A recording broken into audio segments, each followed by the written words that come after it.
अब हम बात करेंगे अपने नेक्स्ट सेल ऑर्गेनल की, जिसका नाम है vacuole. Vacuole is a membrane bound organelle, मतलब इसके पास अपनी अपनी मेम्ब्रेन होती है। It is a membrane bound cell organelle found in all eukaryotic cells. It is a single membrane bound organelle, मतलब इसके जो पास जो मेम्ब्रेन होती है वो डबल मेम्ब्रेन नहीं होती, ओनली सिंगल लेयर्ड होती है, राइट। जो मेम्ब्रेन होती है वो भी प्लाज्मा मेम्ब्रेन की तरह ही लाइपोप्रोटीनियस नेचर की होती है और ट्राइलेमिनर स्ट्रक्चर की होती है। It has no specific shape और size.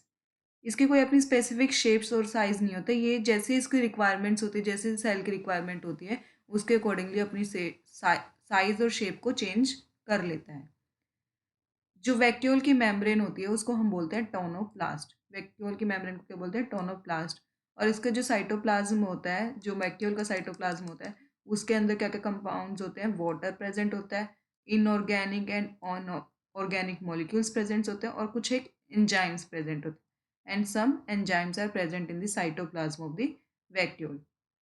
In plant cells vacuole occupies about 30 to 90%। तो प्लांट सेल्स के अंदर डिपेंड करता है कि वो कितना परसेंटेज ले रहा है, लेकिन about 30 to 90% of total sale volume वो कवर अप कर लेता है। इसलिए मोस्टली प्लांट सेल्स के अंदर इतना ज़्यादा अमाउंट सेल वॉल्यूम का लेने की वजह से एक या दो ही सेल वैक्यूल पाए जाते हैं। This is a diagram of a plant cell in which a large vacuole is present, right? It occupies about more than 50% of the total cell volume. इसने about 50% से ज़्यादा cell volume ले लिया है. So in this plant cells, large sized vacuoles are present, which occupies about more than 50% vacuole, right? और अगर हम बात करें एनिमल सेल की, एनिमल सेल के अंदर स्मॉल साइज वैक्यूल पाया जाता है. This is the vacuole. This is the green structure is the vacuole, right? It is small size. और जैसा कि हम इसमें देख सकते हैं, इसमें अबाउट 4 वैक्यूल्स प्रेजेंट है एक सेल्स में. So is it's number also high, is more than the plant cells. Plant cells के अंदर मोस्टली 1 to 2 पर सेल के अंदर ही होता है, मैक्सिमम 2 हो सकता है, क्योंकि इसके अंदर बहुत ज़्यादा परसेंटेज ले लेता है वो सेल वॉल्यूम की. जबकि जो सेल एनिमल सेल के अंदर वैक्यूल होते हैं वो बहुत स्मॉल साइज होते हैं. इसके अंदर इसकी वजह से उसका जो नंबर होता है वो ज़्यादा पाया जाता है, मोर देन 2 और 3. और इस सेल के अंदर 4 वैक्यूल्स प्रेजेंट है.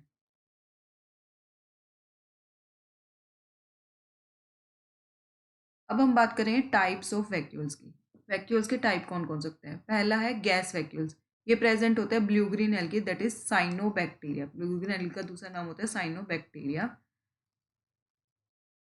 It is permeable to gases. इसके अंदर जो है वो वाटर की जगह गैसेज पाई जाती है. So it is permeable to gases molecules. It provide buoyancy to the bacteria. जो बैक्टीरिया पानी में रहते हैं उनको बायंसी प्रोवाइड करता है gas vacuoles, right. And next is contractile vacuole. It is present in free living protista and amoeba. इसका काम होता है कॉन्ट्रैक्ट करना to remove excess water and ions from the cell to balance water flow into the cells. ताकि वो extra जो water या फिर आयंस होते हैं उनको सेल से बाहर निकाल सकते हैं, जिसकी वजह से सेल के अंदर सब्सटेंसेस का या उसका अपना वाटर का बैलेंस हो सके. Third is food vacuole. It is present in some protista. It is formed by engulfing food particle. जब वैक्यूल फूड पार्टिकल्स को एनगल्फ कर लेते हैं तो उसे कहते हैं अब फूड वैक्यूल. अब हम बात करेंगे functions of the vacuoles. Functions में फर्स्ट फंक्शन है इसका isolation barrier for the material that are harmful. ये जो होता है जो हार्मफुल सब्सटेंसेस होता है उसको अपने अंदर ले लेता है, इनगल्फ कर लेता है और उनके सेल से दूर रखता है. यानी it act as a barrier between harmful substances. Next function जो है इसका, इसके अंदर वेस्ट प्रोडक्ट. जो वैक्यूल होता है उसके अंदर वेस्ट प्रोडक्ट जितने भी होते हैं वो भी प्रेजेंट होते हैं, जिसकी वजह से जो वेस्ट प्रोडक्ट है पूरे सेल में ना घूम के सिर्फ वैक्यूल में एक जगह पे ही प्रेजेंट होता है, और जब ज़रूरत पड़ती है तो इसे किडनी के थ्रू बॉडी से बाहर निकाल दिया जाता है। Maintain turgor pressure within the cells. Turgor pressure तब डेवलप्ड होता है जब वो किसी भी सेल के अंदर पानी की मूवमेंट होती है। जब सेल के अंदर पानी की मूवमेंट होती है, जब सेल के अंदर पानी आ रहा होता है, तो इसकी वजह से क्या होता है, सेल स्वेल करने लग जाता है। तो वो जो प्रेशर लगता है उसे बोलते हैं हम टर्गर प्रेशर। टर्गर प्रेशर कब लगता है? On the swelling of cell. जब स्वेलिंग होती है सेल की तो उसको बोलते हैं, जो प्रेशर लगता है उसे बोलते हैं टर्गर प्रेशर। तो उस प्रेशर को मेंटेन करने के लिए कौन काम करता है? Vacuole. Maintain the pH of this cells. जो वैक्यूल की मेम्ब्रेन होती है वो एच पॉजिटिव आयंस के लिए परमेबल होती है, जिसकी वजह से एच पॉजिटिव आयंस अंदर बाहर जा पाते हैं सेल के साइटोप्लाज्म में या फिर वैक्यूल के साइटोप्लाज्म में, और इस वजह से एच पॉजिटिव को बैलेंस रखता है। अगर इसे लगता है कि बाहर एच पॉजिटिव की कमी होगी है तो वो बाहर भेज देता है और उसका पीएच लो कर देता है, उसको एसिडिक पीएच में कन्वर्ट कर देता है। If it is the basic pH then vacuole will take the H positive ions in their cytoplasm. Stored many substances in plant cell vacuole which are of economic importance. कुछ एक substances को store करके रखता है vacuole जो कि बहुत importance रखते हैं इकोनॉमिकली। सबसे एग्जांपल है रबड़ का। जो रबड़ होती है वो भी स्टोर कहाँ पर होती है? प्लांट के अंदर, वैक्यूल के अंदर स्टोर की जाती है। तो rubber is of economic importance.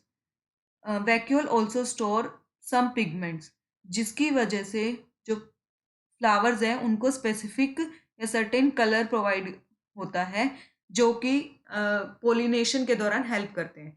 तो vacuole also store some pigments for the attractions of bees and certain pollinators, not flowers, it is pollinators